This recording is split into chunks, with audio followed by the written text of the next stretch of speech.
ناوشکن 58 امریکا صدام دارید؟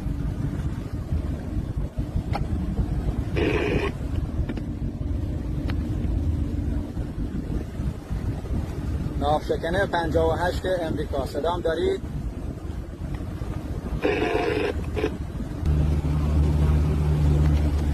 ناوشکن امریکا صدام بالاترین نقطه ناو شما برداشته شود. قایق ماهیگیری ایرانی هستم.